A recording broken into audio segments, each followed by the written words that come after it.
Hello and welcome to At Home with Mindy.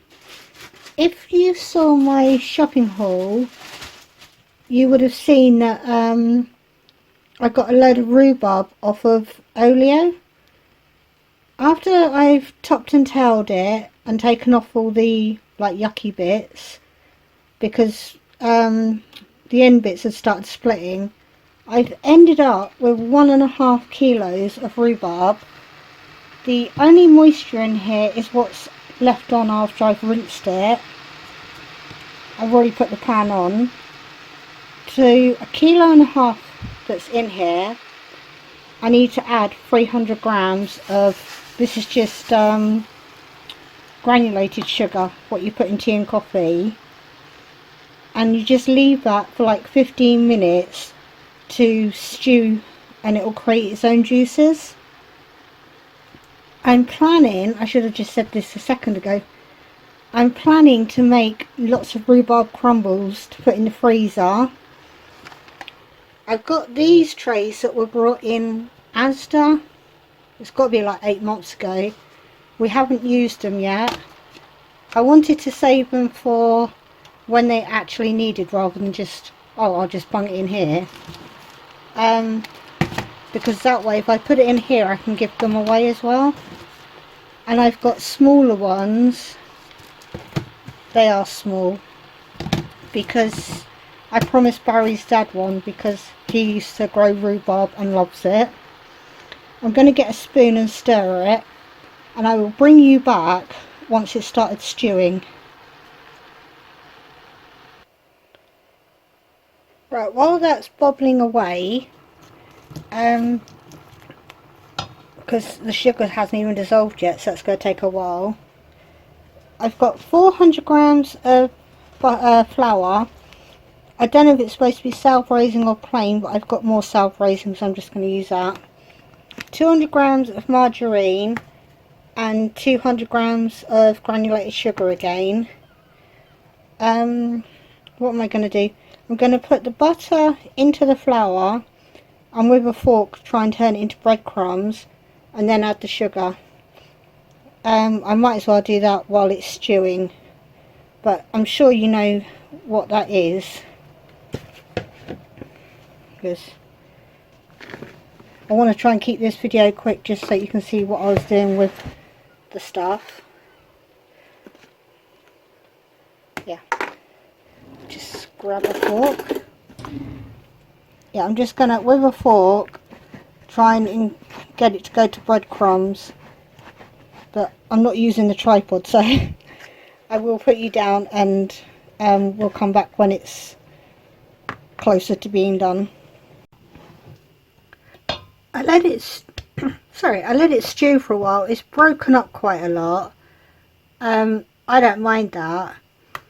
I've never made rhubarb crumble by just putting it straight into the container, but because it's going in the freezer, I thought it's best to stew it anyway, because I don't know if you can do raw. But I'm going to start doing just 6 of these little trays. That is the, what is it, the flour and the butter together so far.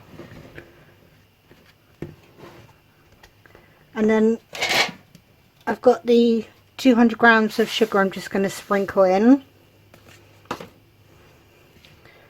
I've got enough trays to do more, it's just I don't know if I've got enough topping at the moment, so I thought I'll just start off with 6 and see how we go. But yeah, you don't want to stir it in, you want to stir it in well, but not so it goes like a cake.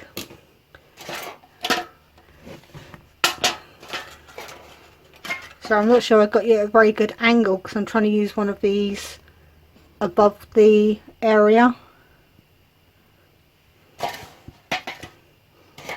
Got to be careful because that's still warm.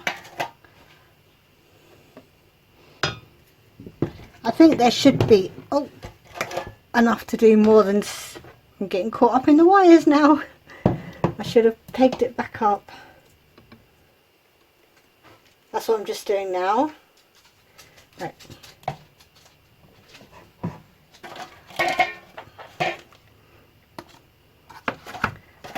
I'm just going to do one ladle at the moment.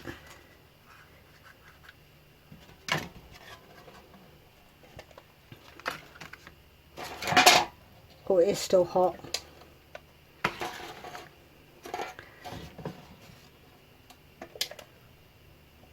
So I'm doing it off camera, aren't I think?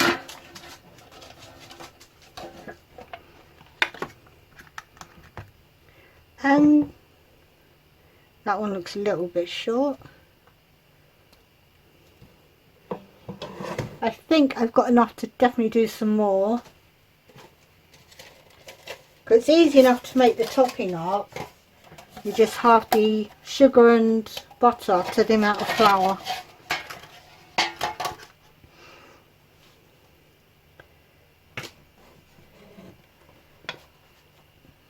So I've still got all of that.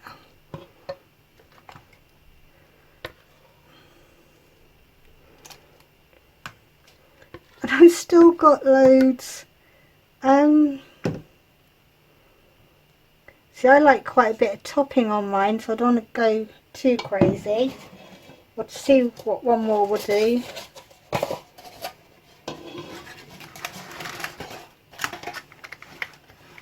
So I definitely think I've got you set too close.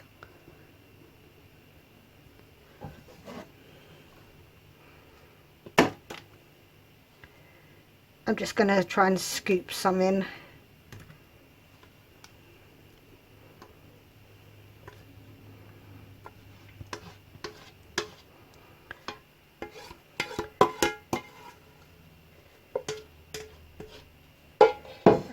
So that I've got 9 so far. Now for the topping.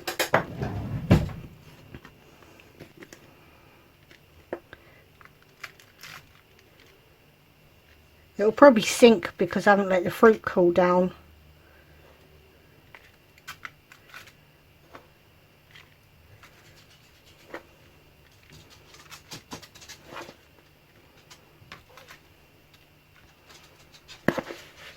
So it looks like I need 2 of these big serving sort of spoons, at least to each one. I might have to make up a little bit more of the topping. I just really wanted to save some, especially the rhubarb, because I looked online afterwards. It's £2.70 for 400 grams. So what I managed to get hold of was about £8 worth in money. So that's a huge saving.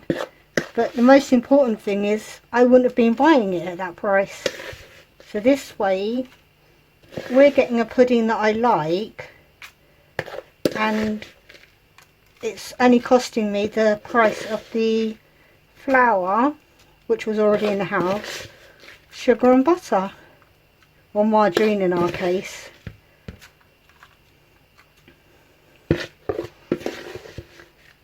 Yeah, it's starting to soak in. I'm an idiot sometimes. I'm just so impatient to get on so I can do more jobs. Yeah, I'm going to have to make up another probably 100 grams of flour and 50 grams of butter and 50 grams of sugar, because that's not a very good, I'd like more topping than that.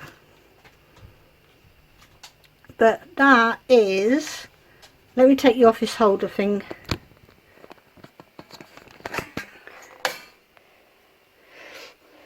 That is 9 puddings.